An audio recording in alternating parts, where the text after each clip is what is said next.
सबसे ऊपर nasal cavity, oral cavity, pharynx, epiglottis, हमने उस दिन बताया था एपिग्लॉटिस का यूज किया है।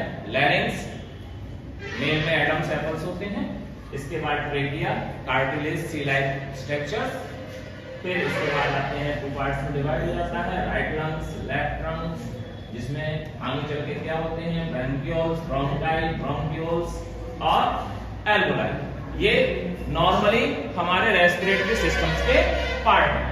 अब हम बात करते हैं सबसे पहले नॉस्ट्रल, यहां से स्टार्ट करते हैं क्योंकि माउथ में अगर न्यूट्रिएंट्स एंटर कर रहे थे ह्यूमन डाइजेस्टिव सिस्टम में, सबसे पहले स्टार्टिंग कहां हो रही थी माउथ। यहां पर कहां से स्टार्ट होगी नॉस्ट्रल। ये नॉस्ट्रल के पास ऊपर कौन सी होती है कैविटी होती है। इसमें क्या होते हैं छोटे छोटे हेयर होते हैं। क्या होते हैं छोटे छोटे हेयर। इनका इस्तेमाल क्या होता है हेयर्स का, ऐसा नहीं है कोई भी चीज यूजलेस नहीं है। इनका इस्तेमाल कहाँ होता है, इनका इस्तेमाल होता है अगर एयर के साथ कोई डस्ट पार्टिकल्स आ जाते हैं तो ये वहीं पर उनको रोक देते हैं। ये कंडीशंस किसमें होती है। अब जैसे ही एयर आएगी ये आगे चल के कहां चला जाएगा फेरिंग्स, आगे ओरल कैविटी। और ओरल कैविटी को अगर हम देखेंगे तो ये ऐसी दिखती है।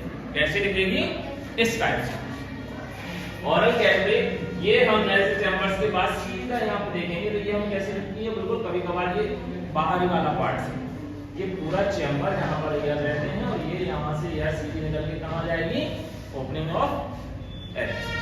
लैरिंग्स क्या होता है, हमने बताया था एपिग्लॉटिस का यूज कहाँ होता है क्योंकि विंड पाइप और फूड पाइप दोनों आपस में एक दूसरे से कैसे कनेक्ट रहते हैं। और एपिग्लॉटिस क्या करती है, जब फूड को जब हम अंदर लेते हैं तो ये विंड पाइप को बंद कर देती है। ये क्या प्रोसेस है हमारी, ये एपिग्लॉटिस का काम है। अब यहां से अगर हम थोड़ा सा आगे चलेंगे, जब ओरल कैविटी से होते हुए कहां जाएंगे फेरिंग्स में आएंगे। फेरिंग्स के बाद यहाँ पर एपिग्लॉटिस यहाँ पर क्या करता है विंड पाइप का ओपनिंग पार्ट। इसके बाद आती है लैरिंग्स। व्हाट इज लैरिंग्स, लैरिंग्स क्या होती है, हाँ वॉइस बॉक्स। ये क्या करती है लैरिंग्स, अगर लता मंगेशकर के लैरिंग्स को निकाल कर अगर किसी और के गले में लगा दिया जाए तो वो उतनी ही सुरीली आवाज में गाना गाने लगेगी। लैरिंग्स क्या होती है चेंज भी हो जाती है। अब जैसे आई डोनेट होती है ऐसे क्या होती है लैरिंग्स भी डोनेट होती है। हमने देखा होगा यहाँ पर ये जो दिख रही है आपको यहाँ पर, इसको बोलते हैं हम एडम्स एपल्स। ये मेल में रहती है, फीमेल में काफी बार क्वेश्चंस आता है Adam's apples found in the male respiratory systems. Female respiratory system कहाँ मिलती है, ये मेल में मिलती है। हम ये देखते हैं यहाँ पर, ये जैसे कई लोगों का कहना है कि गर्ल्स में नहीं मिलेगी, किसमें मिलेगी बॉयज में, फुटी हुई मिलती है, हाइट नहीं बढ़ती है।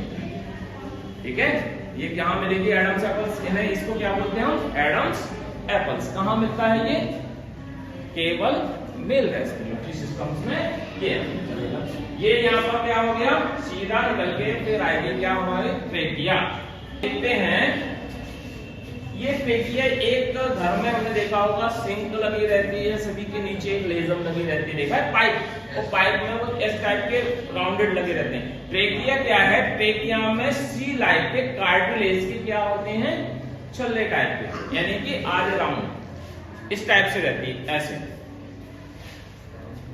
इसको हम क्या कहते हैं, जैसे अगर हम वो नीचे जो सिंक वाली पाइप होती है उसको क्या करते हैं आधा काट दें, तो वो जो हार्ड वाले हम हाथ से इसको अगर टच करते हैं तो हमें ऐसा लगता है कि कोई ऐसा कार्टिलेज हार्ड चीज है। ठीक है, ये यहाँ पे दिखता है कि देखो दोनों के बीच में कोई ऐसा हार्ड चीज चल, इसको हम ये इसमें होता क्या है ट्रेकिया में कार्टिलेज के सी लाइक के छल्ले रहते हैं। ये करता क्या है, क्या काम है इसका, क्या यूज है ट्रेकिया का, यूज क्या है इसका।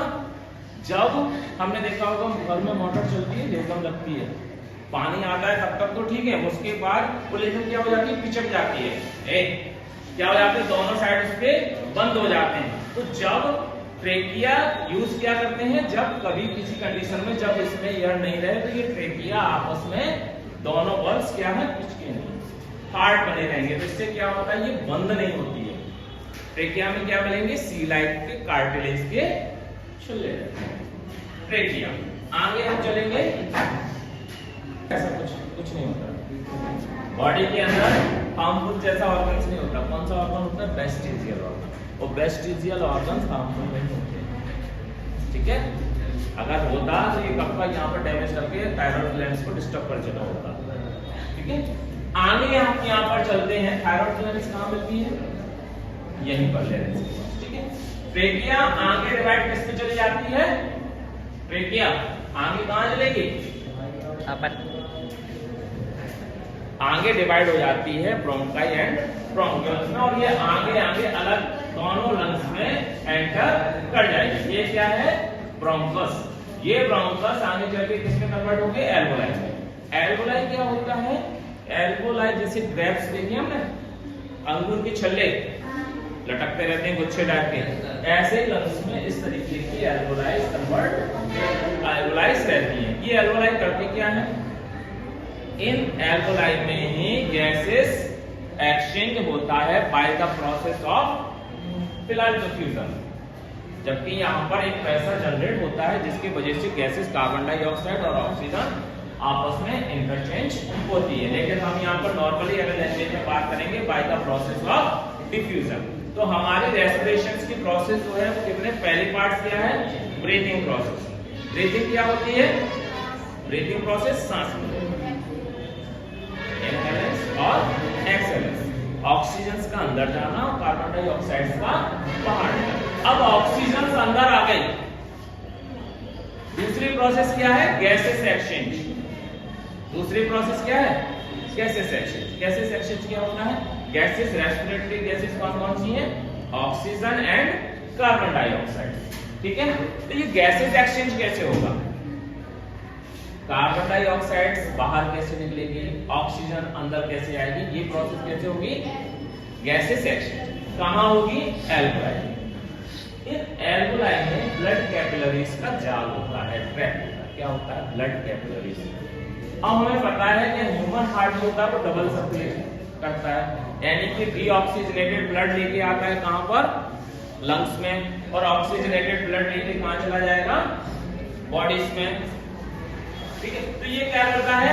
ये पूरा एल्वोलाई पर कौन सा डीऑक्सीजनेटेड ब्लड आता है? कौन लेके आता है? हार्ट के द्वारा भेजा जाता है, ठीक है। यहाँ पर जो ब्लड कैपिलरीज हैं वहां पर कार्बन डाइऑक्साइड का लेवल कैसा है? ज्यादा है। लंग्स में कार्बन डाइऑक्साइड का लेवल कैसा है? कम है। तो what is the process of diffusion? High concentration to low concentration. तो हाई कंसंट्रेशन कहां पर है? Blood capillaries. कार्बन डाइऑक्साइड का हाई कंसंट्रेशन कहां है? ब्लड कैपिलरीज में, ठीक है। ऑक्सीजन का और लो कंसंट्रेशन कहां है? कार्बन डाइऑक्साइड का लंग्स में। तो ये ब्लड कैपिलरीज से कार्बन डाइऑक्साइड कहां को चला जाता है? लंग्स में चला जाएगा। अब लंग्स में ऑक्सीजन का कंसंट्रेशन कैसा है? ज्यादा है। ब्लड कैपिलरीज में कैसा है? कम है। तो ये क्या करेगा? ये क्या करेगा? ये ऑक्सीजन को कैरी कर लेगा कैपिलरीज ब्लड। अब करता क्यों है कैरी? कैसे करता है? कैसे करता है कैरी? ब्लड कैसे करता है? बाल्टियां थोड़ी भरता है। कैसे करता है? टोकरी नहीं ले जाता। ब्लड में रेस्पिरेटरी पिगमेंट्स होता है जिसे हम बोलते हैं हीमोग्लोबिन। हीमोग्लोबिन का एक मॉलिक्यूल ऑक्सीजन के कितने मॉलिक्यूल्स लेके जाते हैं? 4 मॉलिक्यूल्स लेके जाते हैं। ये हीमोग्लोबिन क्या करता है? रेस्पिरेटरी पिगमेंट्स की तरह काम करता है और ये ब्लड के ऑक्सीजन को कैरी करके ले जाता है। तो एक्सचेंज हो गया, किसके द्वारा होगा? By the process of diffusion. By the process of simple diffusion method के द्वारा गैसेस एक्सचेंज हो गया। हुआ कि नहीं हुआ? अब प्रॉब्लम्स कहां आती है इसमें? रेस्पिरेटरी सिस्टम में गैसेस एक्सचेंज हो गया, डीऑक्सीजनेटेड ब्लड कैपिलरीज लेके आए ब्लड को, और कैसा लेके गए हैं? ऑक्सीजनेटेड ब्लड लेके गए। और यहाँ पर जो पूरी इसमें जो कार्बन डाइऑक्साइड है वो कहां निकल जाती है? एक्सहेलेंस के द्वारा बाहर निकाल दी जाती है। अब हमारे मन में एक सवाल आता है कि जब रनिंग करते हैं, हमने कई बार देखा होगा, नाक से जब हम सांस लेते हैं तो हमें कोई प्रॉब्लम नहीं आती, मुंह से जब सांस लेते हैं तो हमें हल्की सी प्रॉब्लम्स क्रिएट होती है। क्यों होती है? वजह क्या है? Anaerobic respiration. क्या एनारोबिक रेस्पिरेशन होती है? ऐसा कुछ है जो एनारोबिक रेस्पिरेशन क्या होती है? Absence of oxygen. कि ऐसा कोई फिल्ट्रेशन है माइंड में, मुंह में, जो केवल ऑक्सीजन से लेने ही ना दे, सीधा मुंह से अगर हम सांस लेंगे तो ऑक्सीजन नहीं मिलेगी हमें क्या मिलेगी? कार्बन डाइऑक्साइड मिलेगी। ऐसा कुछ होता है? नहीं, ऐसा नहीं होता कि एनारोबिक रेस्पिरेशन ही हो कि भाई anaerobic respiration present absence of oxygen. क्या मुंह से सांस लेंगे तो ऑक्सीजन नहीं मिलेगी हमें? मिलेगी, लेकिन साथ में क्या मिलेगा? Dust particles, a large amount of carbon dioxide।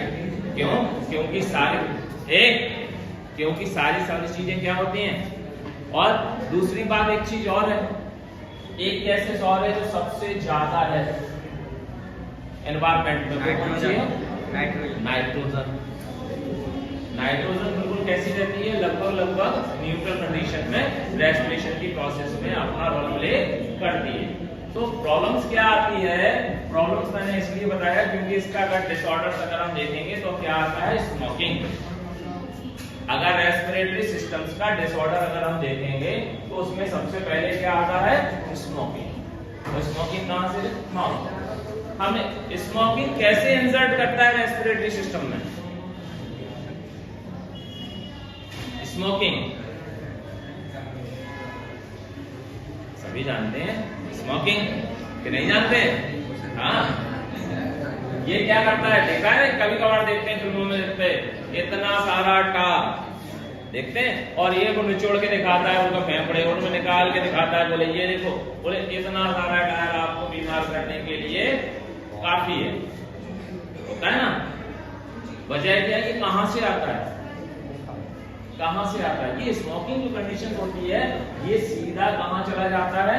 हमारे लंग्स में और ट्रेकिया से उसमें एल्वेओलाई, ब्रोंकियस, इन सबको डैमेज करता रहता है। जिसको करता रहता है? इन सबको डैमेज करता रहता है।